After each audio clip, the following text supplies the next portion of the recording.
It's hard to think of a car that delivers more miles per horsepower than the Mini Cooper S. It's loved by a lot of people, mostly for its styling, but it really appeals to the true car guy out there because it's really a great driver's car. It just gives you that proper feel behind the wheel. It's connected to the road, and for a lot of people who don't know any better, they probably might even think it's rear-wheel drive.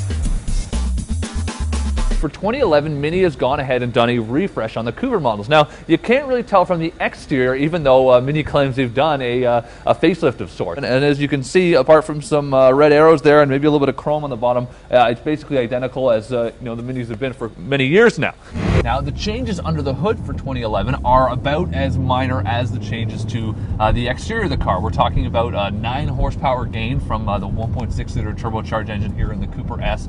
And again, that's nothing significant. We're up to 181 horsepower though, and from that turbocharged 4-banger, it's a 0 to 60 time in 6.6 seconds, which is a reasonably quick speed. And even in second gear, it's got lots of punch. And you want to make things more fun, there's a great sport button on the dash, which Mini has sort of made a trademark of this car, and that allows some firmer steering and makes the throttle response even better. So again, just heightening the car's already great driving dynamics. While small, those horsepower gains are gains, and they come even while Mini engineers managed to eke out a few more miles per gallon from the car, which is impressive. So now we're talking about 27 miles per gallon in the city and 36 on the highway. Now that's 1 mile per gallon better in the city and 2 miles per gallon better on the highway compared to the old models. So a little extra horsepower, a little extra fuel economy, you can't complain at all. It's a great sort of update, especially considering this is just for a mid-cycle.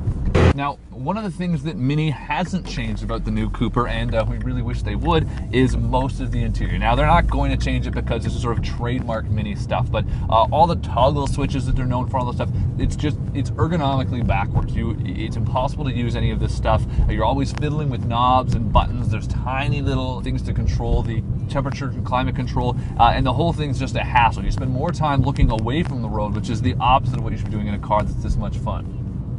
So one of the big additions for 2011 is the invention of Mini Connected, and that's right here. Mini sort of put this new screen right in the middle of their notoriously huge speedometer, and what it does is it allows you sort of access to many different things. What's really great is you can actually download the Mini Connected app for your iPhone or iPod, and you can hook it up. And what that means is it gives you access to great things like online radio stations. It will actually read your tweets to you or your RSS feeds. So there's a lot of great functionality built in there. Interestingly, Mini is really focused on Apple products. Now, unlike a lot of companies, they did some research and they realized that most people who buy their products are actually Apple consumers. They're not using Blackberries or Android, so they really decided that they weren't going to focus on doing sort of 3 systems sort of okay. They just do one really well. Along with all the other small upgrades for 2011, well, there is one other small upgrade, and that's the price. Thankfully, it is small. We're talking about an increase from $23,000 to $23,700. So that's not really hard to swallow. The one issue with this car is that, well, for that price, it's a great deal. You got to pay a lot extra for everything else you want. So you want the Mini Connected system, that's $1,000. You want wheels like these 17s, that's $1,000. Leathers anywhere from $1,000 to $2,000, depending on the style and type. There's sort of several different levels, which is nice because some of the leather that Mini offers is a little basic looking. So the verdict on this updated 2011 Mini Cooper S is, well, Mini really helped improve everything that's already great about this car. You want a horsepower, they give you a little bit more. Fuel economy's been improved as well. They've even done some tricks to help the drive quality.